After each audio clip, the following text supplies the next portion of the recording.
غذاهای کامل بپزید.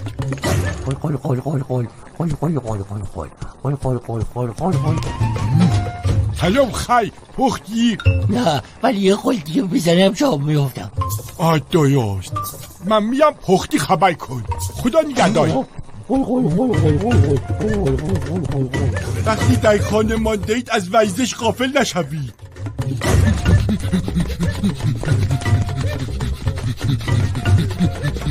از دست من فریاد میکنی؟ راشتا گیرت میایم. خواهش میکنم دستت بهم نرسه. سمی کن در نیام گیرمت. از تجمعات دویی کنید.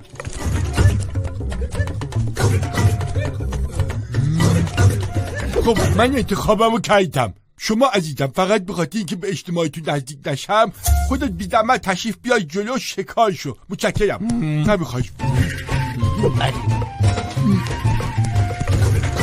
در کارهای خانه به یکدیگر کمک کنید. هستی شدم خی. چرا همش من کار کنم؟ بیا بگی یه خودم تو کار کن. چشم. فقط الان نمک بزنم یا بزنم آخر سر؟ نمک نمیخواد، فقط هم بزن تا ندید. حتی امکان آنلاین خرید کنید.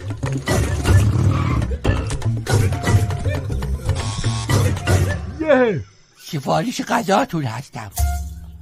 بفرمایید. فقط با سس کچاپ باشم یا خردل؟ با کچاپ باش. پایسی نباشید. بیا اندازه نیازی تا خرید کنی. قیمت نفت منفی شدی یعنی چیه؟ نمیدونم. پیشم اخبار گفت. ببین میتونم به اندازه نیازم بردارم؟ خواهش میکنم جناب بفرمایید. آدم دیگه. خداحافظ. دمش گرم. خیلی با انصافیه. اگر میتوانید دوی کاری کنید.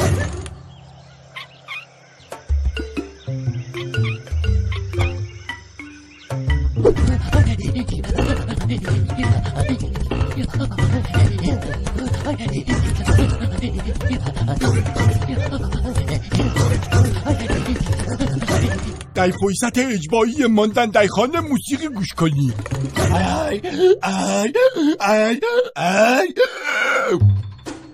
بعدی نبود. فقط سبک دیگه بلد نیستی. همین بلدی؟ نه ما خانوادگی فقط تو همین سبک کار میکنیم. حالا چون توی یه خروپره هم برات اجرا بکنم. فعلا به مهمانی نیاوید.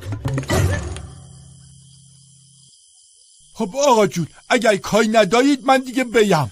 نه دست درد نکنه. مراقب به خودت باش. باید کنای دیگه یارو بستی. حداقل یه متر و نیم از دیگران فاصله بگیرید.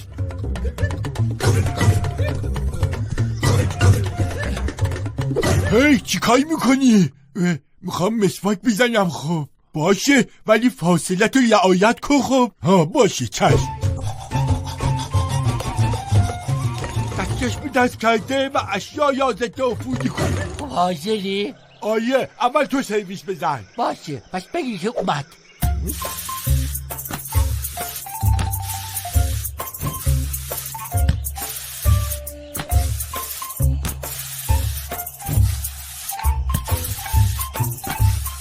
در زمان تعطیل بازی های قدیم میکنی. اسم باگه. گلبسان. فامیل گوی خیخوی. حالا شهر گوی خیخوی آباد. ای وای خب چیز غذا گوی خیل شکمپوی با گیشنی. آقا این بازی بدیه. بیای بازی دیگه کنیم. نه من تازه گرم شدم. بقیه‌شو بگو. دکمه آسانسور یا با دست لمس نکنی.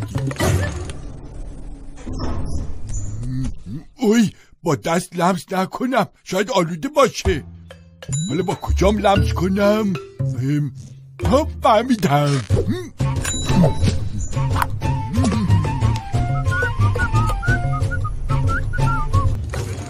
ماسکو دستش استفاده شده یا در کوچه و خیابان نیندازی.